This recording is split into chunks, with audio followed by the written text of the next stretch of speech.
very carefully go right up to the horizon line and just do a quick little shade over there. So now you see I have to be super careful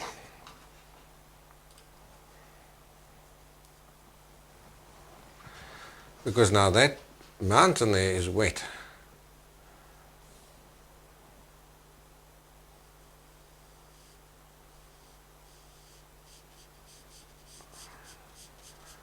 A really quick little shading there.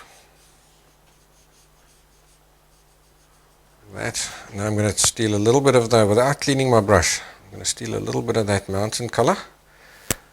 And let's go back to there. So I'm stealing a little bit of the mountain color and working it into here just to get me a reflection color. It's not exactly the same as the mountain. I don't want them to look like a perfect mirror, because remember your water is moving.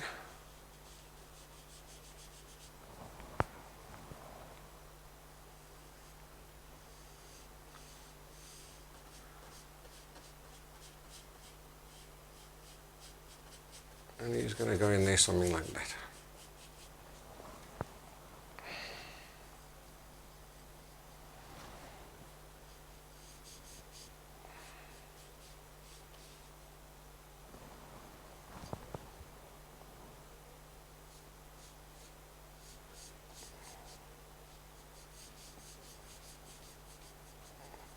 Roughly copying it, what I like to do is I usually like to just extend this reflection a little bit. You find your reflections do tend to extend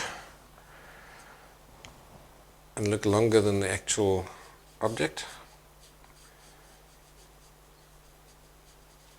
Yeah, that's fine. Okay, I'm going to give the brush a wash.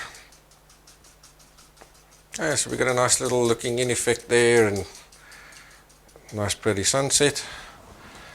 And then I'm just going to, I don't know, let's maybe just pop 3 little birds in the sky and then we'll call it a day on that one.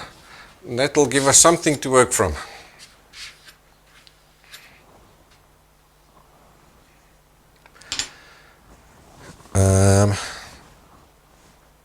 Let's see, let's go over to the palette. Alright, what I'm also going to do is I want to just add some detail into the mountains. So I'm going to use some of these colors over here. Maybe just pick up a little bit of orange into there, just to get a bit of a highlight and a glow on the mountains themselves.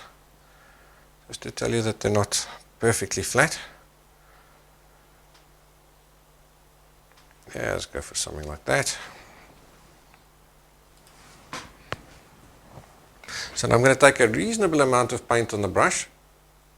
And our sun's coming from that side, so here it's highlighted here.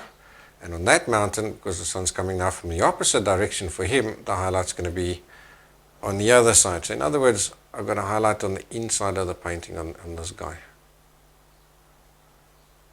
So now I've taken my brown again, the same as what we used for the mountain, and I've added more water to it, as I want it nice and thin. And I'm even going to use my rigger brush. I want it nice and thin because just to get that little edge of the wall standing out nicely, just to really bring out the contrast, I'm going to just add the finest little line. And it doesn't have to be one solid continuous line either. If it breaks up a little bit, that's fine.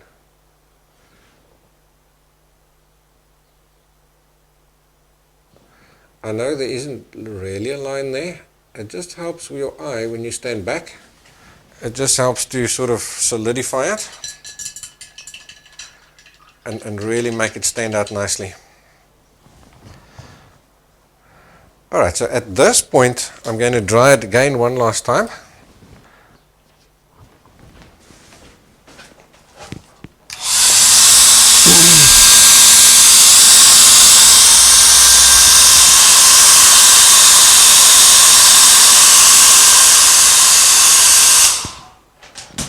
And from here, if you want to, you can start working with the oils, because what you'd want to do is you want to start working thicker.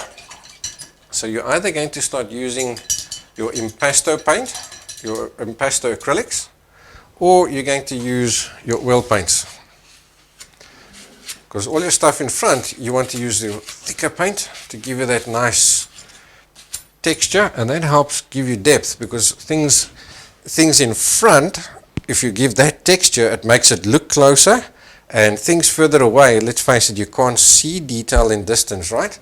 So the minute you keep your paint and stuff in the far distance flat, then that means that your painting also makes it look further away. Now I want that light to shine, so let's maybe take a bit of our orange.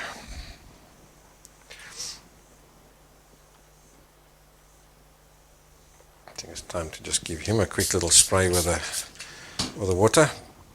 Slowly drying up.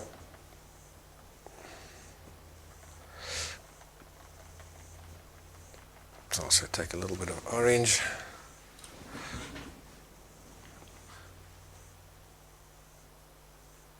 Put him at the top there. That.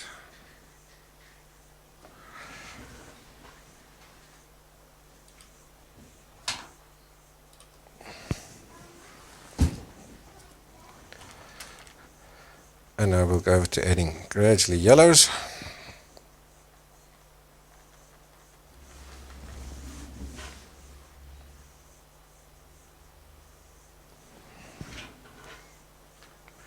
And then finally we'll add some white right there where the actual globe is.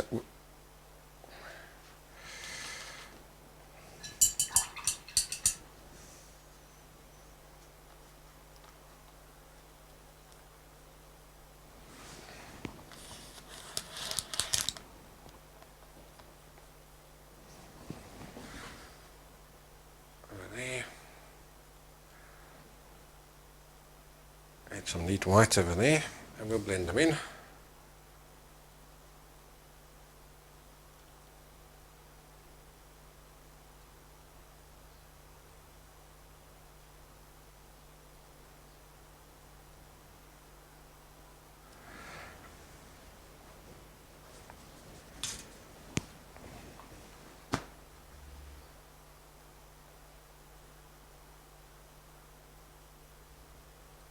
Yeah, I gotta make sure I don't have any lines.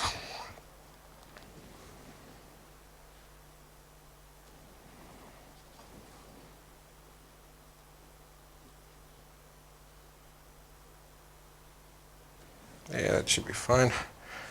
Alright, now let's give him a little bit of a glow here around the outside. So I'll just use a white with a touch of yellow in it. Bring him around there, right there where the globe is. And then I'll just fade him out.